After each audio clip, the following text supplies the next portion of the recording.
Hello students, अस्सलाम वालेकुम। जी next जो इससे पहले हमारा लेक्चर था वो एविडेंस ऑफ एटम के बारे में पढ़ा था। आज का जो हमारा लेक्चर है वो मॉलिक्यूल पे है। मॉलिक्यूल क्या चीज़ है और उसकी फर्दर टाइप्स को हम स्टडी करेंगे। तो आते हैं अपने टॉपिक की तरफ।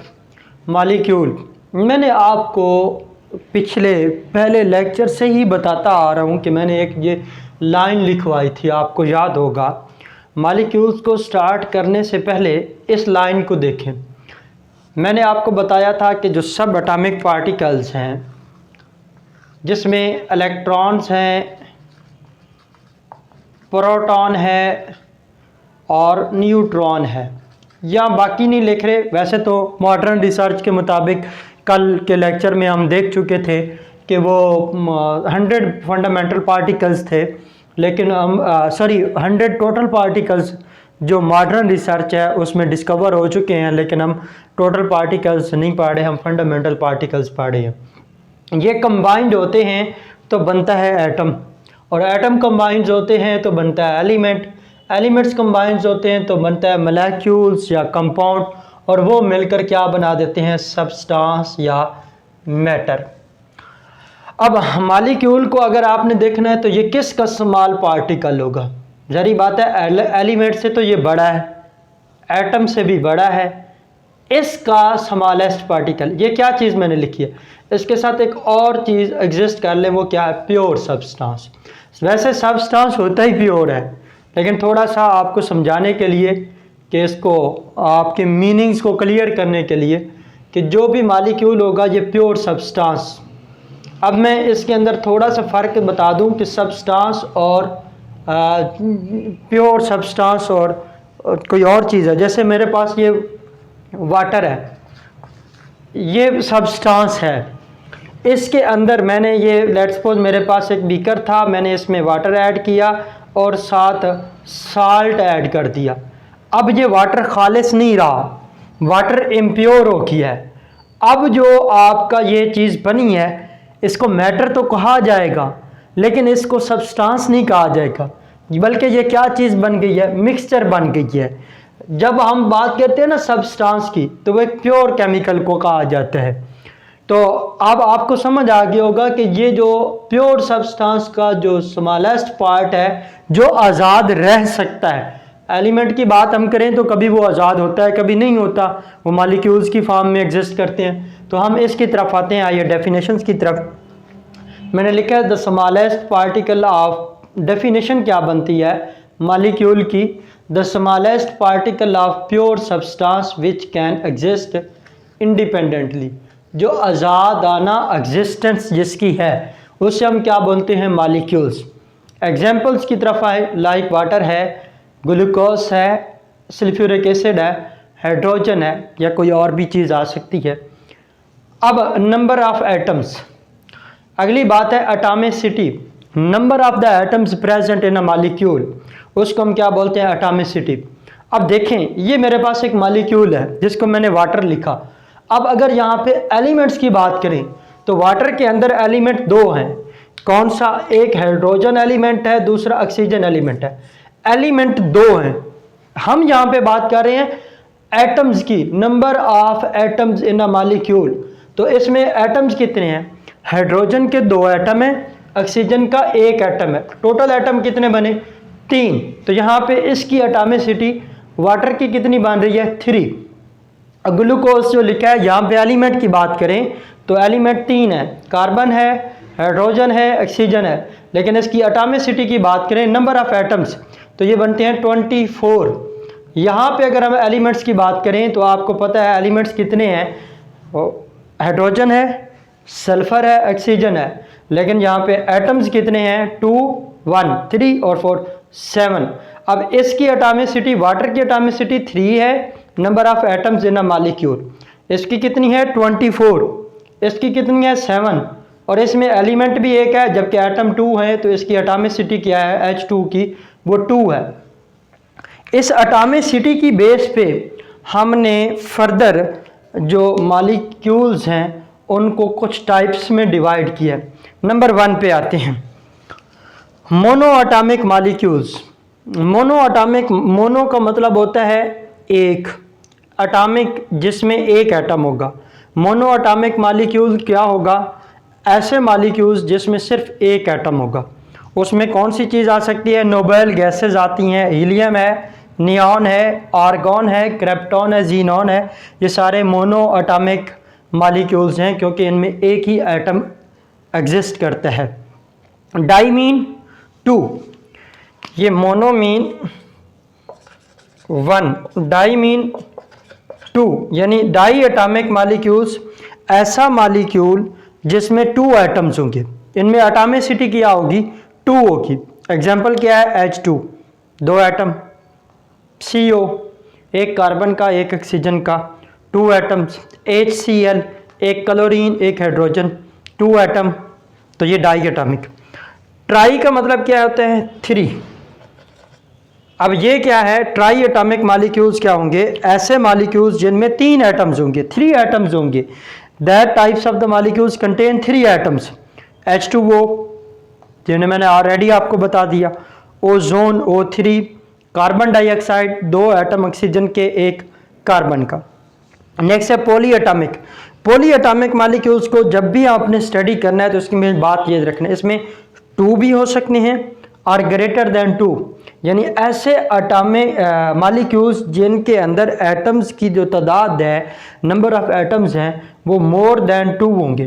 और बाज़ों का टू भी लिया जा सकता है, ये नहीं है कि टू नहीं लिया जाएगा, लेकिन मोस्टली केसेस में मोर देन टू एटम्स लेंगे। यानी अगर दो एटम से, टू एटम से ज़्यादा अगर किसी मॉलिक्यूल में नंबर ऑफ एटम्स आ रहे हैं तो वो पॉली एटॉमिक मॉलिक्यूल्स होगा। उसके एग्जांपल में कार्बन डाइऑक्साइड है, अमोनिया है। इसमें कार्बन डाइऑक्साइड में की एटॉमिसिटी की बात करें तो ये 3 है, अमोनिया की 4 है। ये ग्लूकोज की बात करें तो ये C6H12O6, ये 24 है। इसी तरह अगर शुगर की बात करें या सक्रोज की बात करें, C12H22O11, मतलब आई थिंक 45 बनती है। तो ये सारे पॉली एटॉमिक मॉलिक्यूल्स होंगे, ये एटॉमिसिटी की बेस पे। अब हमारे पास ऐसे भी मॉलिक्यूल्स हैं जो होमो एटॉमिक हैं और हेट्रो एटॉमिक हैं। ये किस बेस पे? काइंड ऑफ एटम्स पे। ऐसे मॉलिक्यूल्स जिसमें सेम काइंड ऑफ एटम्स आ जाए तो उसे हम बोलते हैं homo atomic molecules. Those molecules that contain same kind of atoms, जिनमें तमाम एटम्स सेम नेचर के होंगे। देखें, ओजोन 3 एटम आए ऑक्सीजन के, तीनों की nature same. Phosphorus P4, 4 atoms आए तो इसमें सारे के सारे फास्फोरस। O2, सारे के सारे ऑक्सीजन के, 2 एटम है, दोनों ऑक्सीजन है। S8, यहाँ पे 8 एटम्स आए हैं और 8 के 8 केऑन से के सल्फर से बिलोंग करते हैं। दूसरा हेट्रो एटॉमिक मॉलिक्यूल्स, ऐसे मॉलिक्यूल्स जिनमें डिफरेंट काइंड्स ऑफ एटम्स होंगे। उसमें क्या है कि जिसमें सेम काइंड ऑफ एटम नहीं होगा। वाटर एग्जाम्पल है तो इसमें देखें, एक हाइड्रोजन है, एक ऑक्सीजन है। दूसरे में देखें तो यहाँ पे एटम्स क्या हैं? एक कार्बन के एटम्स हैं, दो, एक कार्बन का है, दो ऑक्सीजन के हैं। HCl में आए तो दो डिफरेंट काइंड्स हैं, हाइड्रोजन एक एटम है, दूसरा क्लोरीन है। यहाँ पे देखें ग्लूकोज, अगेन मैंने लिखा C6H12O6। यहाँ पे कार्बन एक और एटम है, हाइड्रोजन एक और एटम है, ऑक्सीजन एक और एटम है, 3 काइंड ऑफ एटम है। यहाँ पे 2 काइंड है एटम की, यहाँ पे भी 2 हैं, यहाँ पे क्या है? HCl, 2 काइंड के एटम के। अगर सेम काइंड ऑफ एटम्स आएंगे तो उसे हम कहते हैं होमो एटॉमिक मॉलिक्यूल्स। अगर different kinds of the atoms lie करते हैं तो उसे हम बोलते हैं हेट्रो एटॉमिक मॉलिक्यूल्स। अगली बात पे मैं आ रहा हूँ कि मॉलिक्यूल का जो साइज़ है ये डिपेंड किस पे करता है। साइज ऑफ मॉलिक्यूल्स जो है ये 2 बातों पे डिपेंड करता है। पहली बात, नंबर ऑफ एटम्स कितने हैं, यानी उसकी एटॉमिसिटी कितनी है। दूसरी बात, शेप ऑफ मॉलिक्यूल पे। अब इस साइज के ऊपर, साइज की बेस पे हमने मॉलिक्यूल्स को 2 टाइप्स में डिवाइड किया। एक वो मॉलिक्यूल्स जिनको हम कहते हैं माइक्रो मॉलिक्यूल्स, दूसरे के हैं मैक्रो मॉलिक्यूल्स। जैसे हम वर्ड बोलते हैं माइक्रोस्कोप, इसका मतलब क्या होता है कि माइक्रोस्कोप बेसिकली एक डिवाइस है ये लास्ट ये जो प्रीवियस लेक्चर मैंने आपको दिया था एविडेंस ऑफ एटम में, उसमें हमने माइक्रोस्कोप को स्टडी किया था कि वो ऑब्जेक्ट जो हमें नेकेड आई से, ह्यूमन आई से नज़र नहीं आते, इसका मतलब क्या होता है कि उनका साइज़ स्मॉल है, वो छोटे ऑब्जेक्ट होते हैं, तो उनके लिए वर्ड माइक्रो इस्तेमाल होता है। यहाँ हम अक्सर वर्ड यूज़ करते हैं माइक्रो ऑर्गेनिज़म, यानी वो वाले लिविंग थिंग्स जो हमें नेकेड आई से नज़र नहीं आते, लाइक वायरसेस, बैक्टीरिया। तो आई थिंक मेरे पॉइंट को आप समझ गए होंगे। माइक्रो छोटे मालिक्यूल्स, इनमें क्या है, नंबर ऑफ़ एटम्स की अगर बेस बात करें तो इनमें एटम्स क्या होंगे, तादाद कम होगी। शेप की बात करें तो इनका साइज़ भी कम होगा। तो इस बेस पे जो हमारे पास micro molecules, those molecules that contain fewer number of atoms and having small size are known as micro molecules. इसके एग्जांपल में क्या है, वाटर है, कार्बन डाइऑक्साइड है, अमोनिया है। तो इनमें नंबर ऑफ एटम्स भी चंद हैं और इनका साइज भी कम होता है। दूसरा है मैक्रो मालिक्यूल्स। इनमें अगर हम बात करें नंबर ऑफ एटम्स की, तो नंबर ऑफ एटम्स भी बहुत ज़्यादा हैं, लार्जर नंबर ऑफ एटम्स हैं, और साइज भी क्या है, big and small size. Example की बात करें तो इसमें हीमोग्लोबिन एक मालिक्यूल है, ये आता है, और दूसरा आता है हमारे पास प्रोटीन, ये प्रोटीन। अब ये दोनों मालिक्यूल्स ऐसे मालिक्यूल्स हैं जो मैक्रो मालिक्यूल्स हैं। अब हीमोग्लोबिन की बात करें, ये ब्लड के अंदर प्रेजेंट है, और इसके फंक्शन की बात करें तो इसका फंक्शन क्या है, इसका काम क्या है हीमोग्लोबिन का, ये ट्रांसपोर्ट करता है ऑक्सीजन को लंग्स से to other part of the body. और अगर हीमोग्लोबिन का लेवल डाउन हो जाता है, जिसकी रिजल्ट में ऑक्सीजन की जो तरसील है, क्योंकि ये एक, आप यूँ समझें, ये एक ट्रांसपोर्ट है, गाड़ी है जिसने लंग्स से ऑक्सीजन को कैरी करना है और बॉडी के अदर पार्ट्स तक पहुंचाना है। अब ट्रांसपोर्ट भी अगर कम हो जाए तो ज़ाहिर बात है आगे सप्लाई कम जाएगी, शॉर्टेज होगी, प्रॉब्लम हो सकता है। तो हीमोग्लोबिन क्या है, ये एनर्जी ट्रांसपोर्टर है कि सॉरी ऑक्सीजन ट्रांसपोर्टर, किसमें, बॉडी में। ये ऑक्सीजन को कैरी करता है लंग से और बॉडी के अदर पार्ट्स तक पहुंचाता है। हीमोग्लोबिन की अगर हम बात करें तो एक मैक्रो मॉलिक्यूल है। इसमें नंबर ऑफ एटम्स कितने हैं, इसमें number of atoms 10,000 number of atoms हैं। और जो इसके अंदर साइज की बात करें, अगर हम एक हाइड्रोजन एटम लें, उस एक हाइड्रोजन एटम से जो हीमोग्लोबिन का मॉलिक्यूल है वो 68,000 टाइम हैवियर है as compare to hydrogen atom. दूसरी बात मैंने की प्रोटीन की, ये भी हमारे पास बायो मॉलिक्यूल्स है, ये मैक्रो मॉलिक्यूल है। प्रोटीन में कितने अमाइनो एसिड होते हैं, 10,000, मोर देन 10,000 अमाइनो एसिड जब कंबाइन करते हैं तो उसके रिजल्ट में प्रोटीन का एक मॉलिक्यूल बनता है। अब अगर हम बात करें अमाइनो एसिड क्या है, तो ये अमाइनो एसिड का जनरल फार्मूला मैं लिख रहा हूँ, CHCOOH यानी कार्बोक्सिलिक ग्रुप, और ये अमाइनो ग्रुप।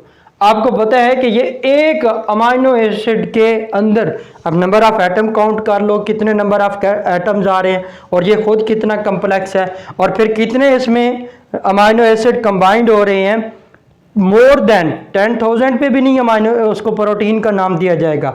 जब उसमें अमाइनो एसिड की तादाद जो है वो number of amino acid more than 10,000 हो जाएंगे तो उसको प्रोटीन कहते हैं। और आपको पता है प्रोटीन एक मैक्रो मॉलिक्यूल है।